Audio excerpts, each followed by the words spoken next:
Good morning. So that was my reading, but I think after hearing Bill's thing, I could have probably used his as well. Ephesians chapter 5, verse 14 specifically says, "Awake, sleeper, rise from the dead, and Christ will shine on you." So I'm going to talk a little bit about Ephesians 2, that chapter in Revelations. John was addressing the church in Ephesians. But first of all, who here drinks coffee? That's a lot of you. That's good, because this sermon would go on deaf ears if nobody did. Now, who really drinks coffee? Not just sort of. That's most of you, too. So if you drink coffee, it's kind of a habit. Like, nobody has to wake you up in the morning and say, hey, you should get that coffee going, or you need to stop here and grab coffee. It's just something you do. It's something you've got to do because you want to, and you need that to wake up, to be alive, to feel right. So you need this coffee. Whether it's good coffee or bad coffee, I'm not too picky. Other people are. Rachel's more specific about what she wants than I am. Thank you, Bubba. I've had some bad coffee in my life, and, you know, you take what you can get, and you do the best and press on. But why is it that nobody has to remind us to go get that coffee going? Why is it that nobody has to say, hey, you need that coffee? Hey, go get that. Nobody has to say, go do that, because it's something you want. It's a habit. It's a habit because you drink that cup of coffee in the morning, and that first sip, so rewarding, and it just feels like it seeps into your soul. It's not just a physical thing. It's an emotional, spiritual thing almost, having this coffee inside of you. But it's rewarding. Why isn't, though, that sometimes coming to church or opening our Bibles when we're at home and having our own devotions, why isn't that as rewarding to us? Why isn't that something that we look forward to? Why isn't that something that we need to get started in the morning, or we need to feel okay? You see, I've been a lot of places, and I've seen people from different religions, and their dedication level is kind of different than ours. Here you have people over in the Middle East, they're willing to go die for what they believe in. Most of us, we'll make it to church, but and we're guilty of it too, we're late, or we're not there, or we find an excuse for it. And I've been at times in my life where, any excuse I could find of not making it to church. Oh, well, that's going to throw off my sleep schedule because I work nights. And so I didn't go to church. And I felt the repercussions of that bad habit, because it wasn't something I wanted. It wasn't something I was motivated to do. I wasn't out there going to church. It was sort of something I had to do. It was on the back burner. It wasn't something it was an I'll get to that later type of deal.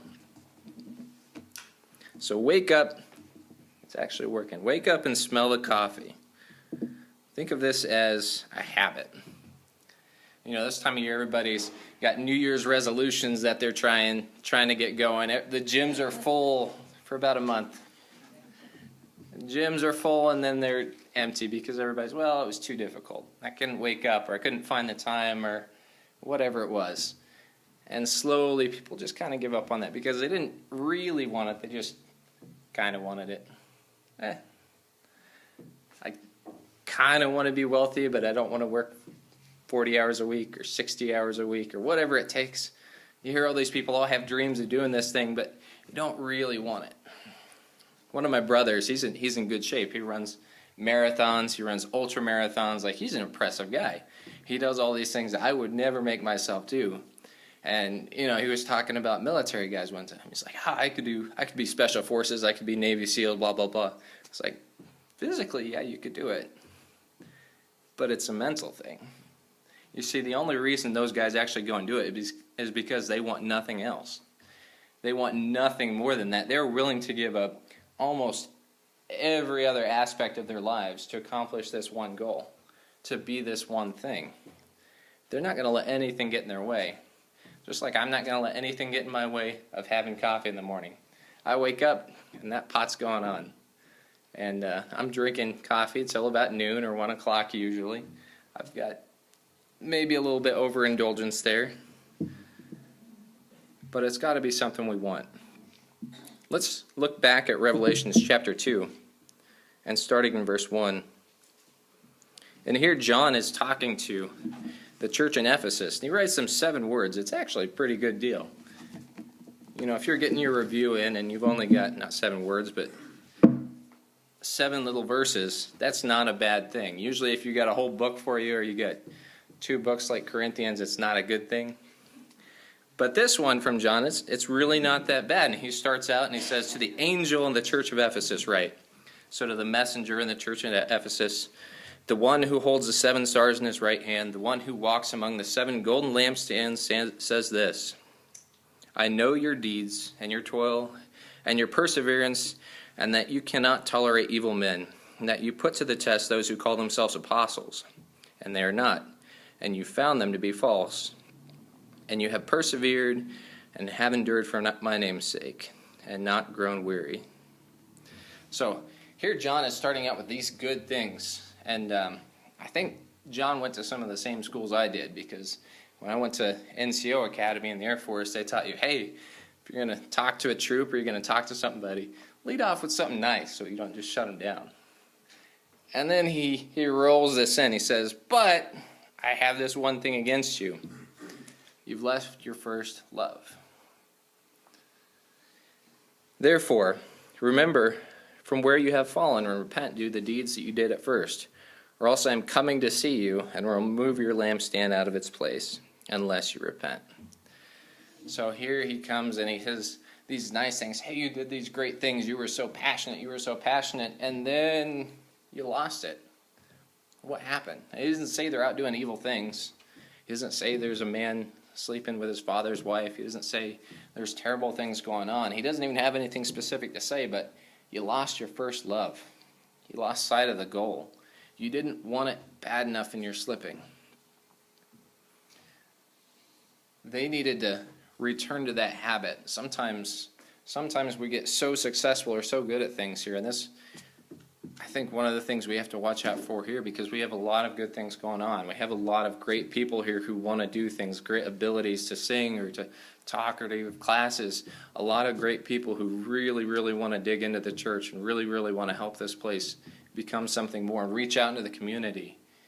But one of the things we have to watch out for is that we don't become so successful that we become complacent, that we let something in that shouldn't be here. Remember, in the military, that's what would happen. Like, I worked security forces. We kind of did law enforcement. We did security at the same time. And, you know, if nothing happened and things were just going good, that's when you had to watch out. That's when you had to go do post checks on guys because they were doing something stupid because they were bored. They were out lighting things on fire or blowing things up or trying to run off antelope with their trucks. You wouldn't believe it. That's when the bad things happen. That's when we would bring things in on themselves. As I go to my second point, I want to look at somebody who did that in their own life. I want to talk about David.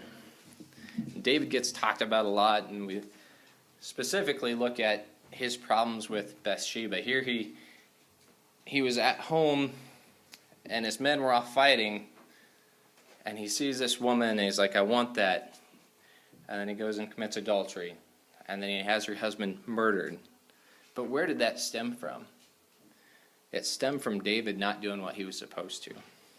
He had let himself slip. He was in his palace with too much time while his men were out somewhere fighting someone else.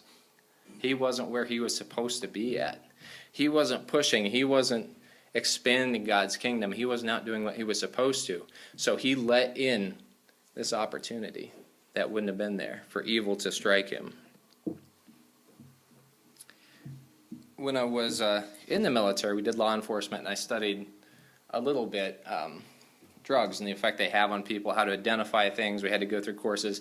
Hey, this is what weed smells like, blah, blah, blah. This is what people's eyes smell like when they're on this or this or this.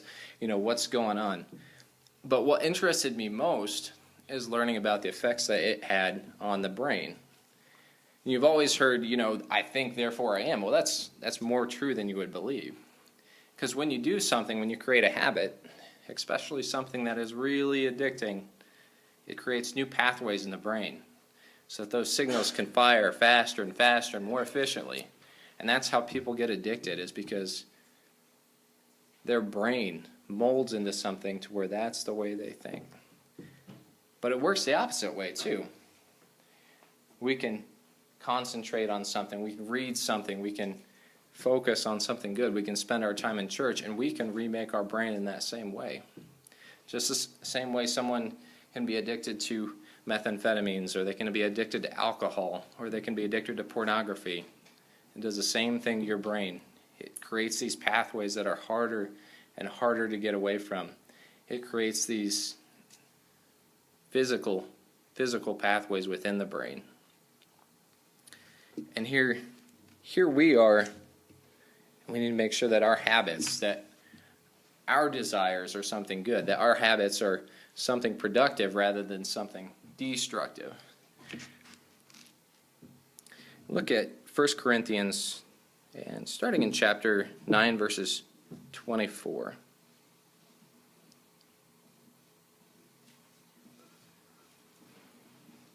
If I can make it to the right book.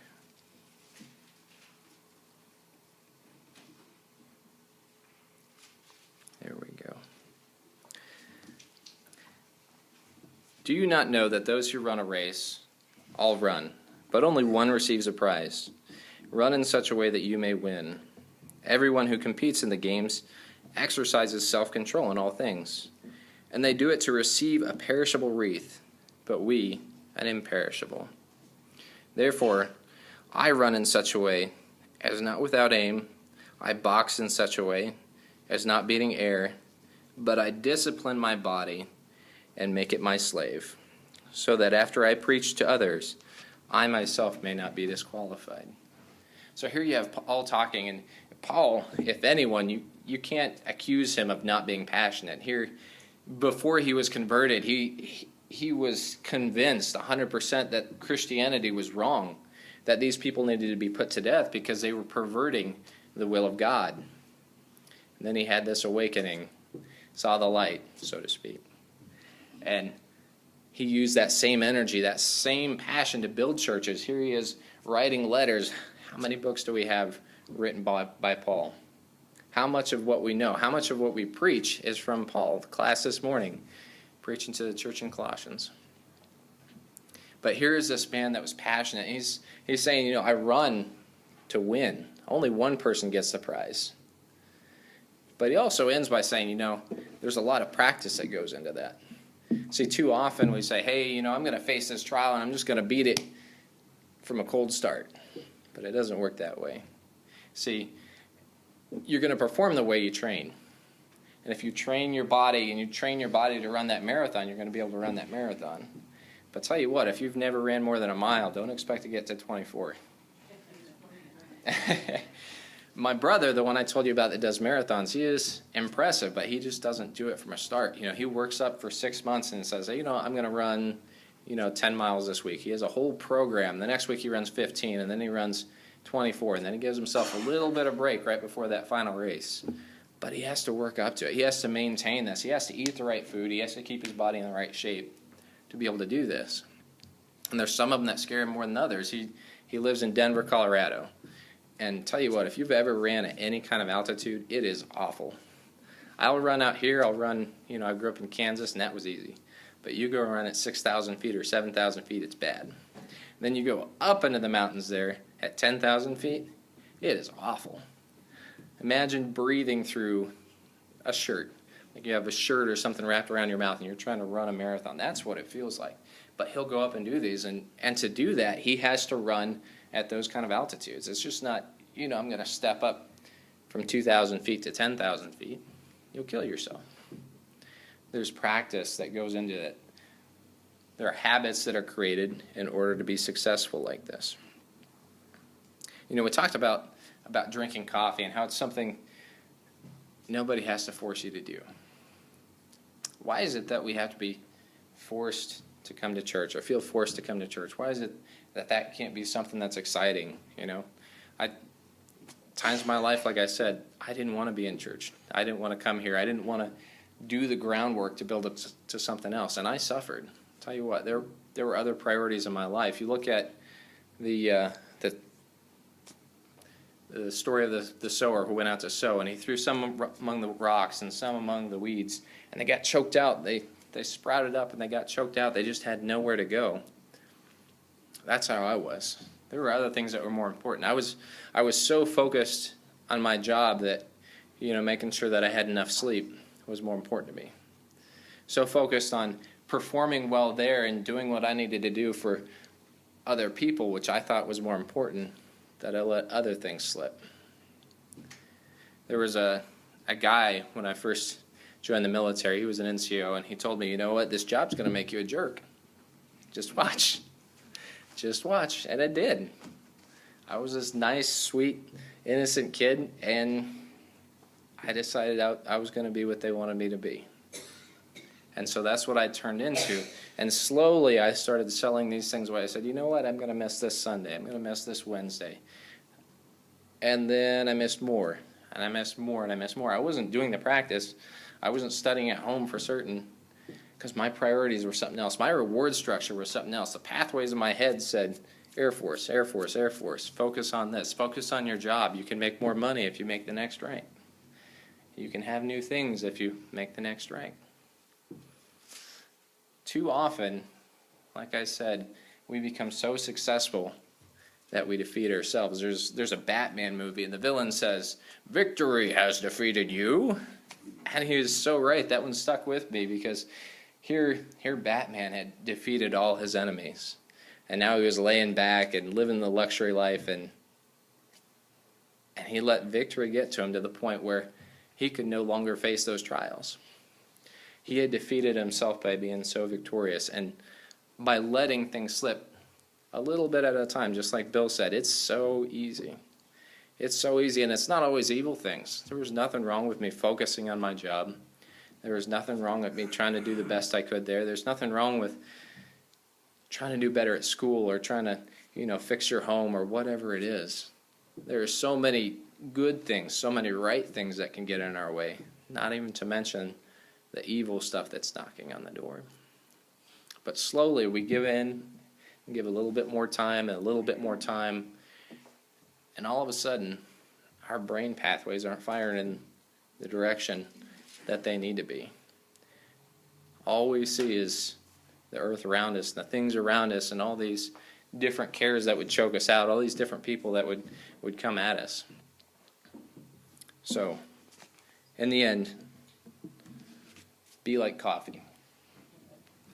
Remember what you need in the morning. Remember what you need to be right. Remember what you need to be awake. It's all here. It's all in the Bible. But if you're not getting into it in your daily life, if you're not making it to church, if you don't want to be with those fellow Christians, you're going to suffer. And as we build, and as we each study, and as we come here together in fellowship, that's going to grow on each other. It's really, really difficult to go on a diet by yourself, especially if you're in a family where everybody else is eating pizza and they're eating hot wings or ice cream or whatever it is. It's really, really hard to go on a diet. It's really hard to be on any kind of workout so you can get in a better shape if nobody else is doing it. I remember going on deployments and everybody was working out, because when you're not working, when you're not out doing something, there's nothing else to do. So you go to the gym and you work out. And the food's bad, so you might as well eat the healthy bad food instead of the garbage bad food. There was no benefit. It was so easy to do that right thing when you're surrounded by those people. When you look around and everybody's fit, it's harder when it's just you. But if we can each push a little farther, and we can each be encouraging to each other, we can build up. We can encourage those pathways in our brain to fire and say, hey, there's something greater. There's something yet to come. There's all these little things down here. Some of them are fine. It's great to have things here. But they get in the way. And our focus needs to be on something greater. So if you would, come as we sing the song here.